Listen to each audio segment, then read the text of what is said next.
Now turn to Part 1.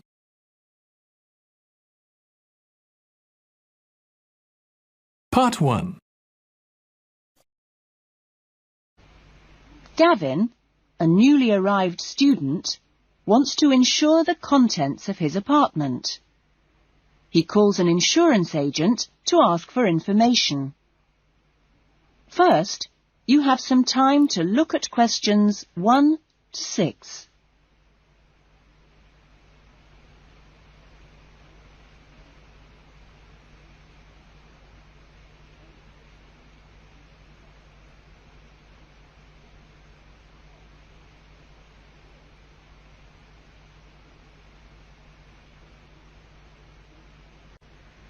Listen carefully to the conversation and answer questions 1 to 6.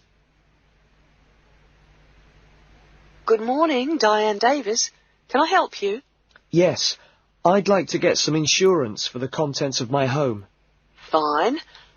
When did you move into the house? A couple of weeks ago. And, it's an apartment, actually. I was told by the landlord that it would be a good idea to get some insurance for the furniture and other personal possessions. Fine. Well, let's get some details. What kind of apartment is it? It's a 2-bedroom apartment. Huh? What floor is it on? Why do you need to know that? Because it affects the cost of the insurance. An apartment on the ground floor isn't as protected as others, and there's more chance of a break-in. Really? I didn't know that. It's on the second floor. Second. And how much is the rent? It's $615 per month. Good. And where is it located? In Biggin Street, South Hills. I see. And what things did you want to insure? Well, what do you recommend? Well, the most important things are those which you would normally find in a home. Things like the television, fridge, and so on. I see. Well, I've got a fridge and a stereo system, which I've just bought from a friend. And how much did you pay for the fridge? $450. 50 or 15? 50. And the stereo system cost $1,150. Have you got a television? Yes, but it's very old and not worth much. Okay. Well, is there anything else you want to insure? Yes. I've got a couple of watches and my CDs and books. How much do you think they're worth? The watches are worth $1,000. For both of them?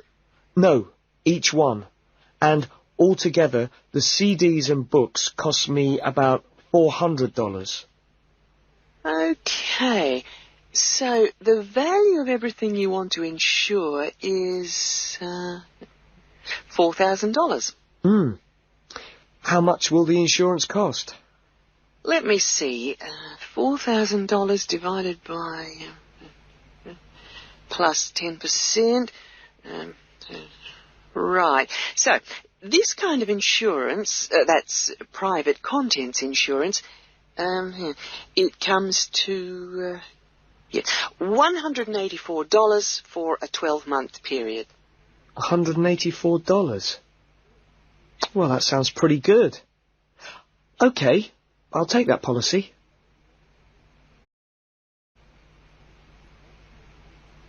Before the conversation continues, you have some time to look at questions 7 to 10.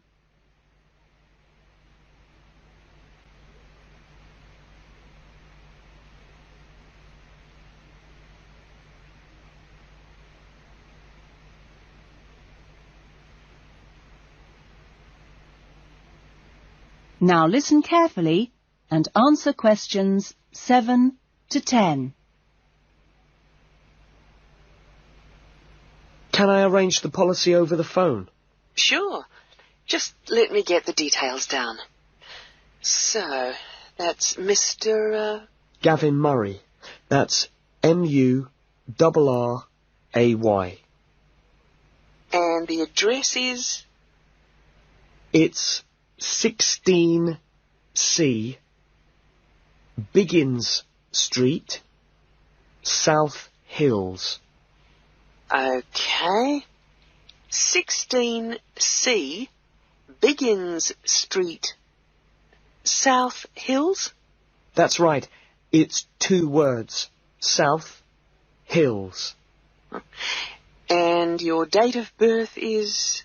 12th of November, 1980. And your contact number? Home phone number is 9872 4855. Right. And, you're Australian? No, I was born in London, although my mother is from Tasmania. Oh, really? Whereabouts? Hobart. I see. Interesting place. Now, are you working at the moment? No, I'm a full-time student at Sydney University. Right. Good.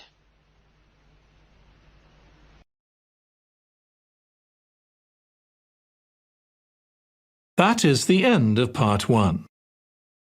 You now have 1 minute to check your answers to Part 1.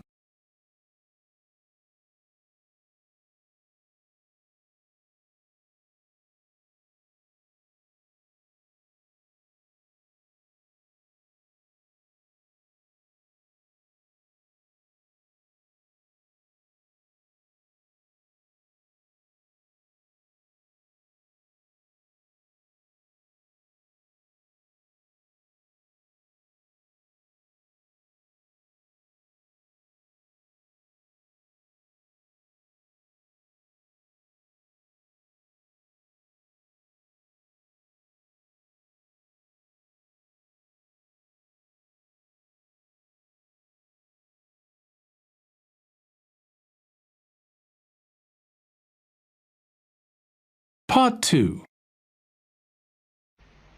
You will hear an address by the college president welcoming new students to a residential college. First, you have some time to look at questions 11 to 14.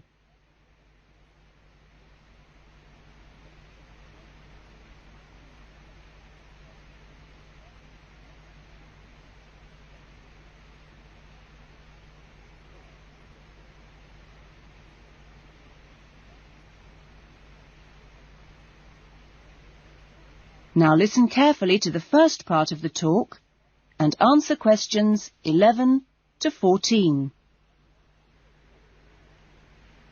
Well, good morning, everyone. It's good to see you all here. Welcome to Smith House.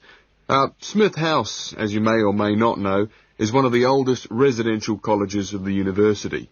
As you can see, the building you're in now, which contains this main lounge, the dining room, the recreation room, the kitchen and the offices, was part of the original old house built in the 1840s to be used by the family of George Smith. That's, of course, how the house and college got their names. The original house was converted into a residential college for the university in 1940, and since then has continued to be added on to and modernised. You'll notice when you receive your room allocation in a few minutes that your room number either begins with the letter N, S or W, like this one here. The first letter refers to the 3 wings of the college, which come away from this main building. Of course, the letters represent the 3 directions, in this case, north, south and west. Each wing has 2 floors, and so the next number you see is either 1 or in this case 2, and this indicates which floor your room is on. The number after that is your individual room number. So it's quite simple to find any room by going to the right wing, then floor, and then room number. Before you hear the rest of the talk, you have some time to look at questions 15 to 20.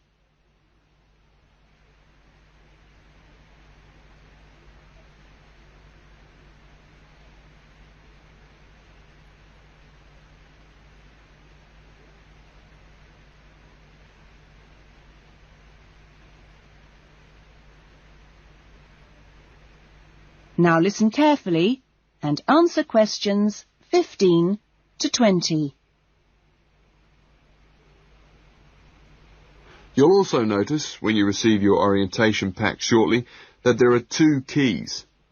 One is the key to your room, and only you have that key, and the other is a key to the front door, which you've just come through here from the street. This door is closed and locked at 8 p.m. every night, and opened again at 7 a.m. You'll need your key if you're coming back to the college between those times. We ask all students to always enter and leave the college through the front door. You'll notice at the end of each corridor that there is another door, but these are fire doors and are kept locked from the outside. They should only be opened from the inside in case of emergency. In your fees, you've paid a laundry fee, which covers the cleaning of bed linen and towels. All bed linen and towels are clearly embossed with the name Smith House, so it's easily identifiable. If you want your other laundry to be done by the college, this can be arranged for a small extra fee. There are only a few rules here at Smith House, and we have these rules so that we can all live comfortably together. The most important rule is that there must be no noise after 9 p.m. There is also no smoking in the rooms or anywhere inside the college, but smoking is permitted on the balconies. All meals are served in the dining room. Meal times are listed in your orientation pack. Please read these carefully, as meal times cannot be changed, and if you arrive late, I'm sorry to say, you'll just go hungry. If you're unsure about things, each floor has an elected floor senior, who is usually a student in their 3rd or 4th year of study, who's been at Smith House for a while. The floor seniors will introduce themselves later today and answer any questions you have. But for now, I'm going to hand you over to Marnie, who is going to give you the orientation packs and keys. Thanks, Marnie.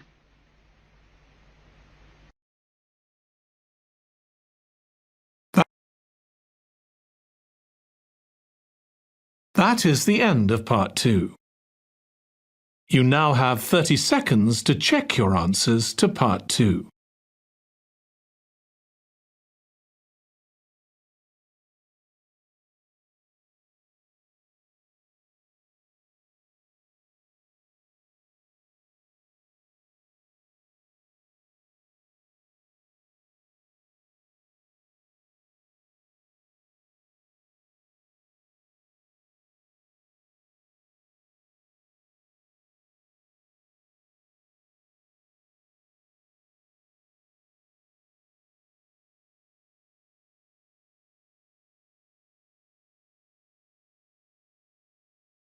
Part 3.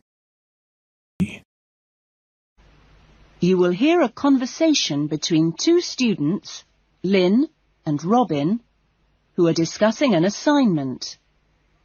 First, you have some time to look at questions 21 to 30.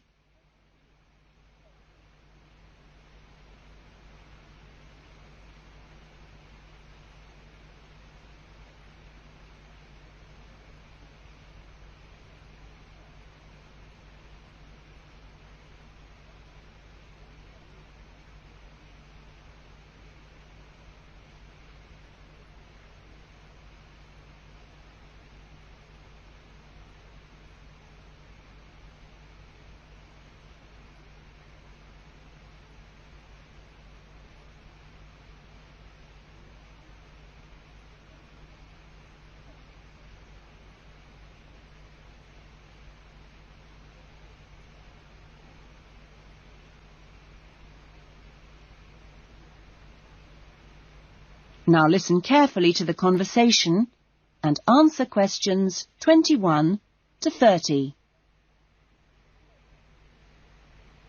That essay we have to write, the one on how children learn through the media, how are you planning to write it? Well, I've given it some thought, and I think that the best way to approach it is to divide the essay into 2 parts. First of all, we'd have to look at some examples of each type of media. Yes, what they are. Then we could describe how we can use each medium so that children can learn something from each one. Exactly. Maybe we could draw up a table and look at examples of each medium in turn. Let's see. The different forms of media would be the print media. Here you'd have things like books and newspapers, that sort of thing. And included in these are the pictorial forms of print media, like maps. Yes, maps are really just formal pictures, aren't they? And then there are what we call the audio forms of media, where children can listen. CDs and radios are probably the best examples because a lot of children have access to these, especially radios. And this would lead into the audio-visual media, which can be seen as well as heard. Film, television, and we mustn't forget videos. Yes, but there's a final category as well. Computers that make up the so-called electronic media. In the United Kingdom and Australia, they say that 1 in 3 families has a computer now. Yes, I believe it.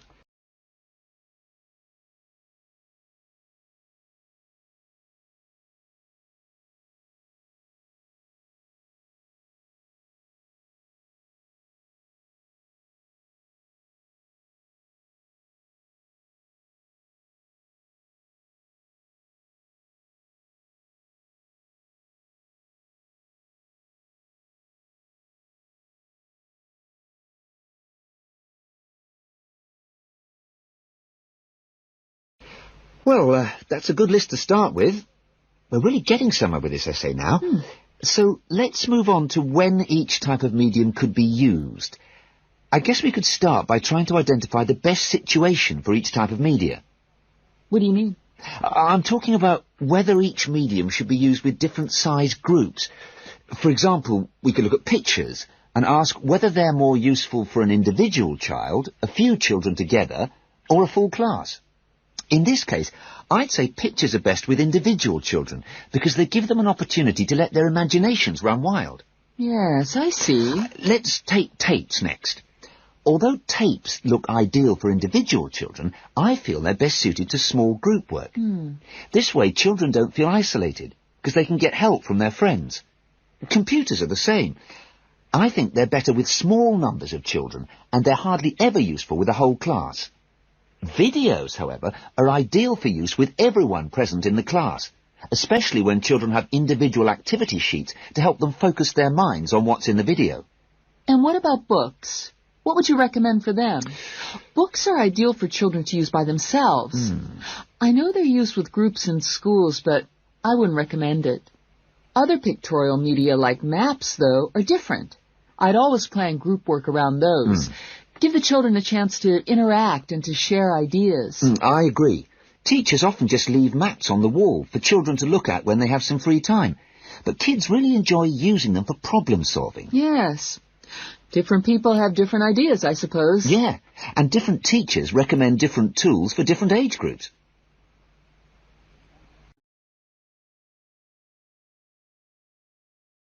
That is the end of part 3. You now have 30 seconds to check your answers to part 3.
Part 4.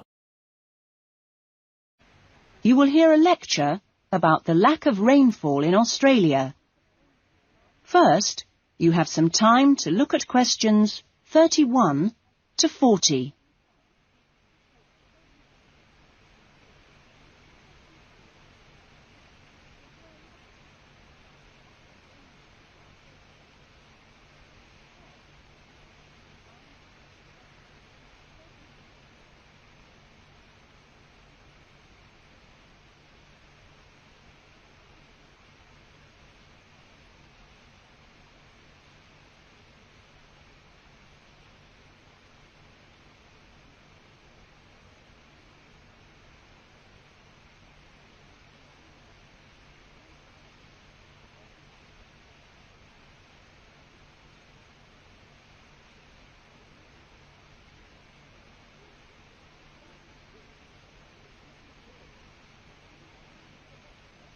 Now listen to the lecture and answer questions 31 to 40.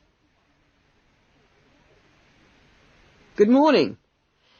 This morning we are continuing our look at Australia and its natural problems. Actually, dryness, or aridity, as it is generally called by geographers, is probably the most challenging of Australia's natural problems. And so it's very important in this course for you to have a good understanding of the subject. For Australia, water is a precious resource, and its wise management is of the greatest importance. As I've said, Australia is a dry continent, second only to Antarctica in its lack of rainfall.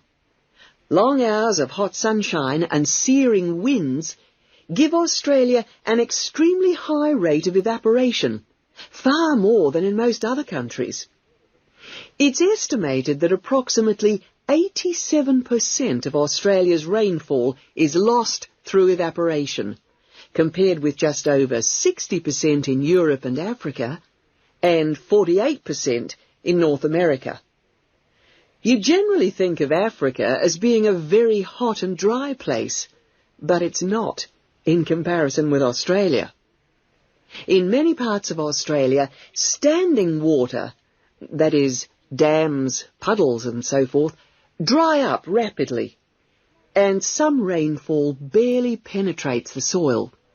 The reason for this is that the moisture is absorbed by thirsty plants. Some parts of Australia are dry because rainwater seeps quickly through sandy soils and into the rock below. In parts of Australia, this water, which seeps through the sandy soil, collects underground to form underground lakes.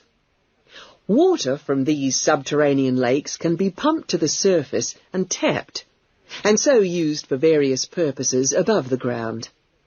In fact, extensive underground water resources are available over more than half of Australia's land area. But most of the water is too salty to be used for human consumption or for the irrigation of crops.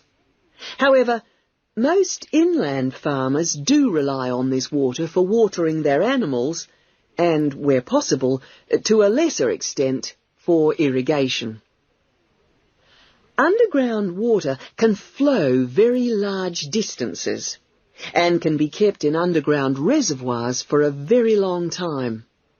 Water from these underground reservoirs bubbles to the surface as springs in some parts of the country, and these rare sources of permanent water were vital to early explorers of inland Australia and to other pioneers last century who used the springs for survival.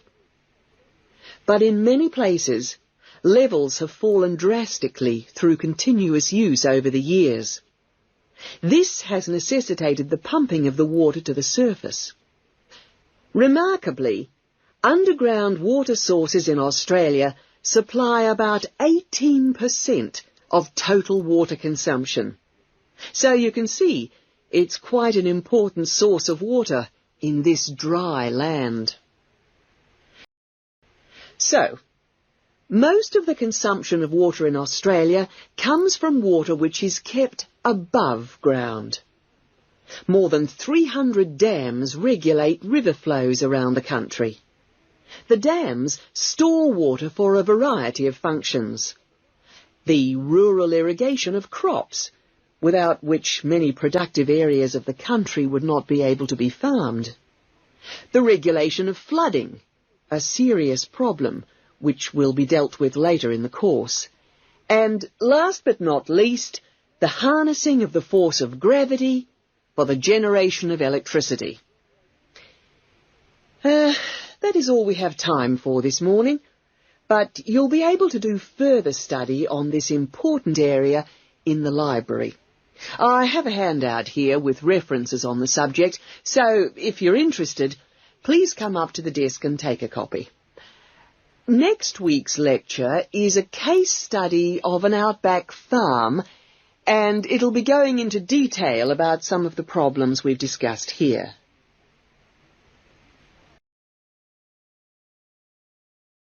That is the end of Part 4. You now have 1 minute to check your answers to Part 4. That is the end of the listening test. In the IELTS test, you would now have 10 minutes to transfer your answers to the answer sheet.